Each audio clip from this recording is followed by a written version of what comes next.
What's going on YouTube? It's your boy Ray, and today we got a special video. What's his name? Did I like the video? No. It's about the recap report, and this one's called Undercover Boss Shocked when employee fired him. Let's get into this one. Make sure you hit that like button, make sure y'all subscribe as well. On today's exciting episode of Undercover Boss, we're showing you two episodes featuring two bosses that are faced with the worst employees in Undercover Boss history. Will these bosses deal with the situation, and will these employees get what they deserve? No excuse to be rude to a customer, Danielle. It's just common sense. Tune in to find out. We will first look at the president and CEO of Buffet Inc., Anthony Weedo. I'm Anthony Weedo, President and CEO of Buffets Inc. Headquartered in South Carolina, Buffets Inc. is America's largest buffet provider, and they have restaurants in 35 states with 350 locations and employ 18,000 people in total. And with all this manpower and I just see Ryan's. Bro, if y'all have never ate at Ryan's, I don't even know if there's still a Ryan's out there. You gotta go eat at Ryan's. That shit's so good. Last time I ate at Ryan's, I lived in Athens, Georgia. It was so good.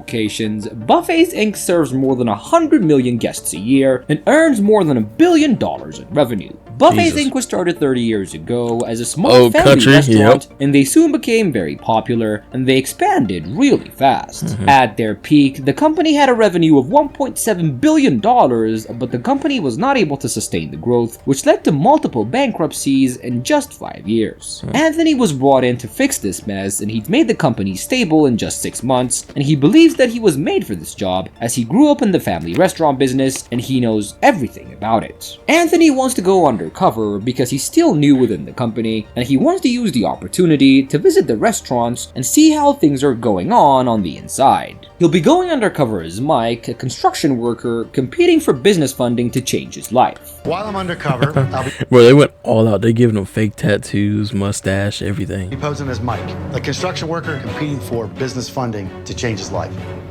For his first job, he travels to Lake Charles, Louisiana to work under the manager, and he meets up with Ernest, and he takes him to the kitchen and hands him over to the dishwasher, Sky. Things with Sky don't really start well, as Sky just dumps all his work on him and just watches Anthony do it. Anthony doesn't really know how to use the kitchen's dishwasher properly, so he asks Sky to help him and instruct him, but Sky was not interested in helping him, and he was just happy skipping work that day as he could just make Anthony do everything. But this wasn't really feasible, especially— Bro, I used to hate that. That's how I used to be whenever I worked a job, bro. Like, whenever I worked, it would either be I was busting my ass, and the other person would notice that and wasn't doing anything. And then whenever the roles would switch and I let off a little bit, then they would want to— the other person would complain.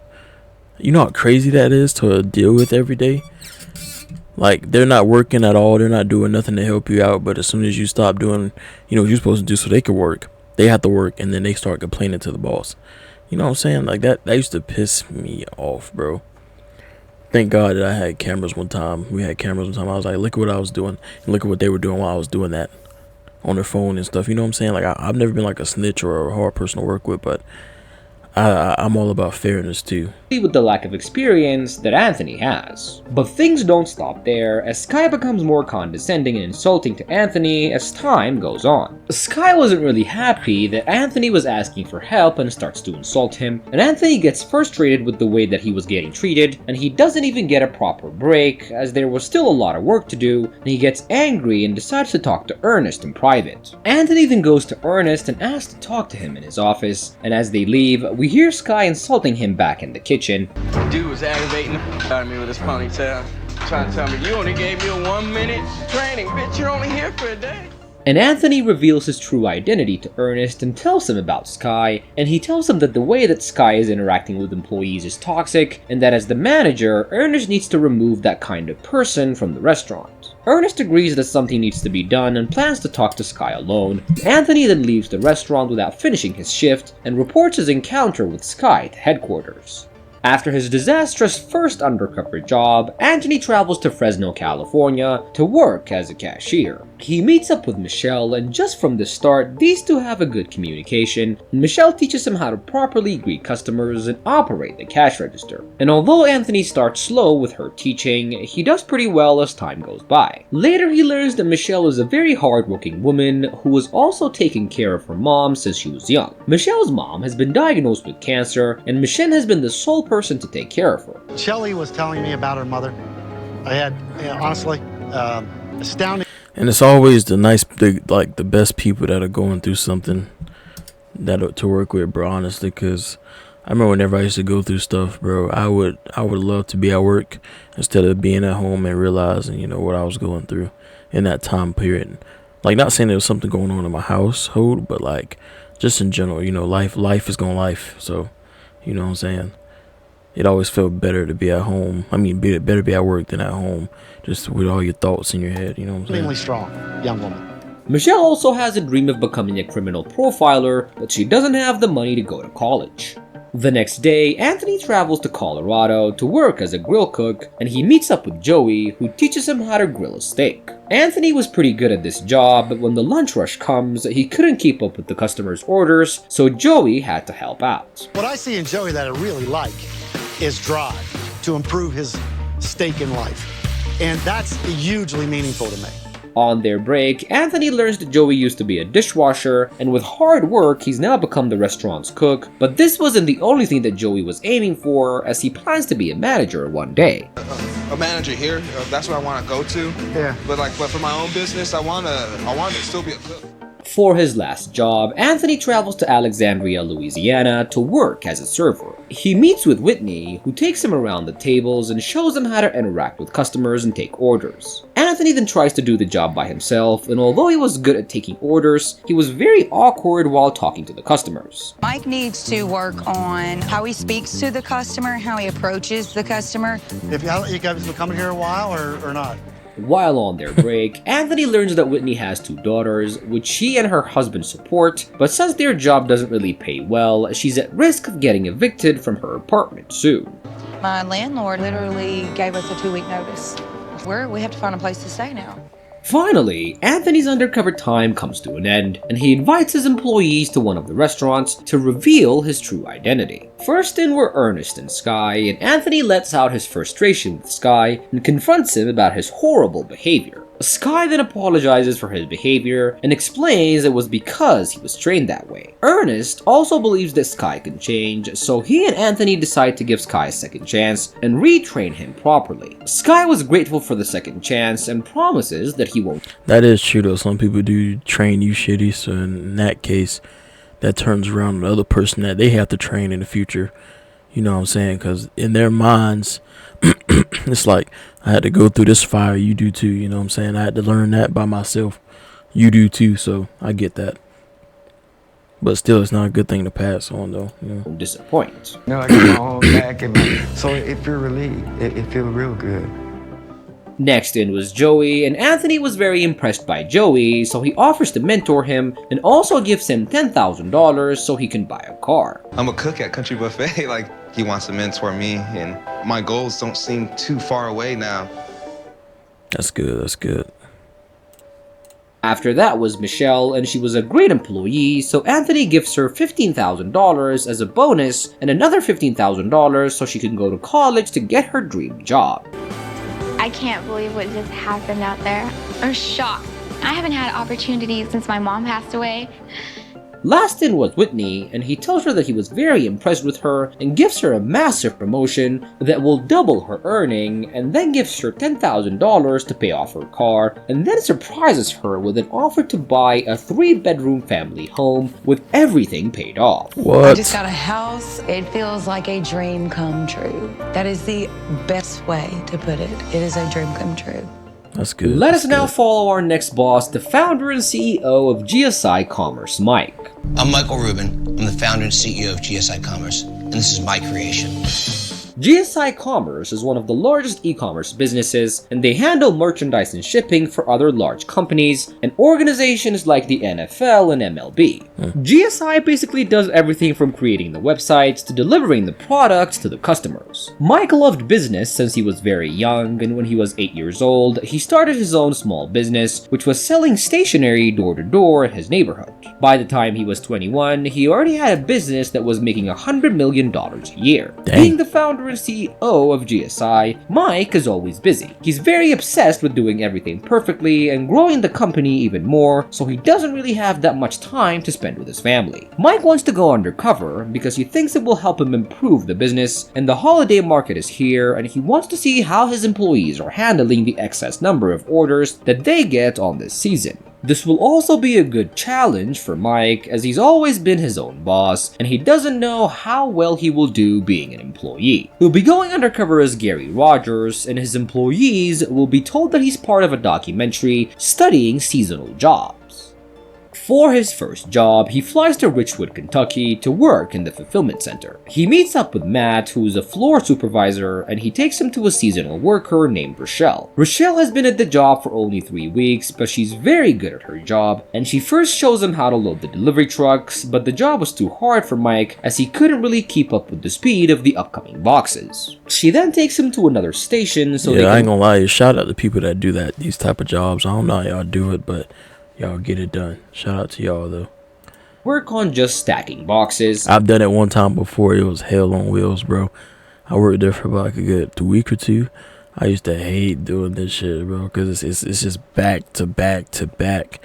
You got a whole nation on your back, so you know what I'm saying. You got constant orders after orders after orders. Just think about all the stores that they fill up. You know what I'm saying. So shout out to them, bro. And as they were doing that, Mike notices Rochelle using new techniques to be more efficient, which he really loves. And it's employees like Rochelle that literally hold the company on their shoulders. I wish all of our employees we hired could be like her. While working together, Mike learns that Rochelle wants a full-time job in the company, and she's really good at her job, but since she was hired just for the holiday season, she won't really be able to continue. And for his next job, Mike travels to Melbourne, Florida to work as a call center operator, and there he meets up with Adam, who mainly works on taking customers' complaint calls, and Mike at first watches Adam do his job for a few calls, and he was really impressed. Adam is always very polite to customers and always tries to solve their problem. Mike next takes some calls with the help of Adam, and he does pretty well. The two then go for a break, and Mike learns that Adam has been working for a year and that he was fired from his previous job for being late. You might ask why Adam was late, and it was because he just lost his daughter during birth, so he skipped work for that day to console his fiancée. After their I know that feeling right there, bro. Rest in peace.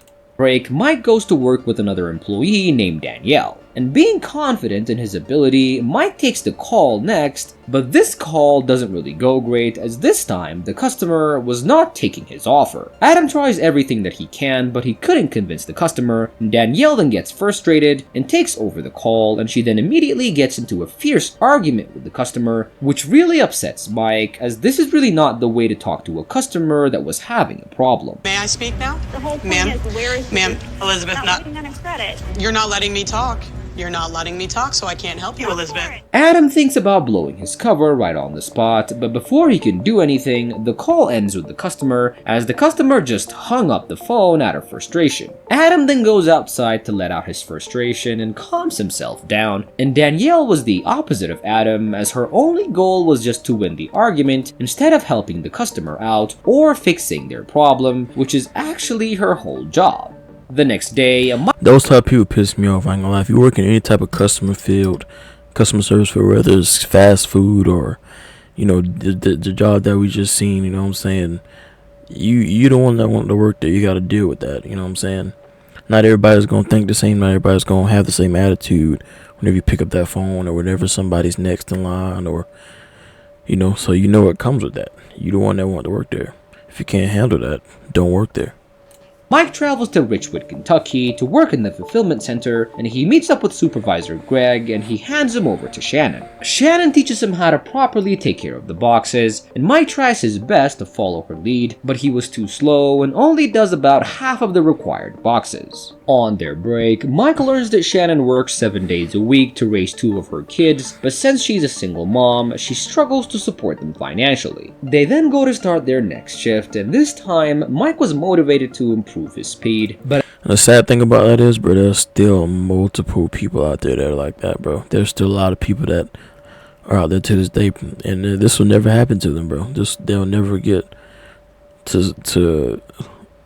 they'll never get a blessing by somebody like this, you know what I'm saying? That's just the way it is. But as he gets ready to do his job, Gary returns with Mike's previously packed boxes, and he tells Mike that the boxes had multiple errors, meaning that they had to be redone, and he then tells him that he's not good enough for the job, and fires him on the spot. And your numbers, we no longer need your services. That's crazy. Like, how you gonna fire somebody on their first day just for them not knowing? Then I can deal. No. Mike is shocked that he got fired for the first time ever, but he understands that he didn't do his job well, and he thanks Shannon before leaving. For his last job, Mike travels to Louisville, Kentucky to work at another fulfillment center, and he's now determined not to get fired again and actually do a good job. He meets up with Cameron, and he first takes him to the warehouse and shows him where the boxes are located. Cameron then shows him how to pick out the boxes and fulfill the orders. Mike was very impressed with how well Cameron did his job. Everything that's gone wrong in his life and how he just turns every negative into a positive. I mean, there's no other words to describe it than amazing. And later, Cameron starts a competition on who can fulfill most of the orders, which he unsurprisingly wins, but Mike gets to have fun and does the job as well. And finally, Mike's undercover time comes to an end, and he invites his employees to his office to reveal his true identity. I'm not actually Gary. I'm Michael Rubin, the founder and CEO of the company. First in was Rochelle, and he tells her that he was impressed by her work and offers her a full-time job at the company, which comes with a big raise and a full benefits package. I think I've got a pretty good chance at GSI of moving up and being a part of something that's absolutely wonderful. Next in was Cameron, and he tells him that he was impressed by his work ethic and that he admires his dedication to raising his daughter well, and he gives him a $1,000 gift card for his daughter's Christmas gift, and for him, he offers him a management training program so Cameron can grow within the company. What just happened in here was unbelievable. To have him do this for me, I couldn't thank him enough. Next in was Shannon, and he tells her that she was a great worker and gives her a $5,000 bonus so she can spend it on her sons. Listening and then stepping up and doing something about something I care about. It's pretty amazing. Next in was Danielle, and Mike confronts her about her attitude, and Danielle tries to defend herself by saying that she was just at the job for a few weeks and apologizes for her behavior, and Mike decides to give her one last chance, which she accepts. But, I get to learn from the experience and hopefully improve next time so the next customer doesn't have to hang up really angry. And lastly, it was Adam's turn. Mike was very happy with him, so he gives him $10,000 so he could finally get married to his fiancée. I like seeing stuff like this, man. Brings a smile to my face. But let me know in the comments if y'all want to see more stuff like this as well. Other than that, this is your boy Ray, and I'm gone. Peace.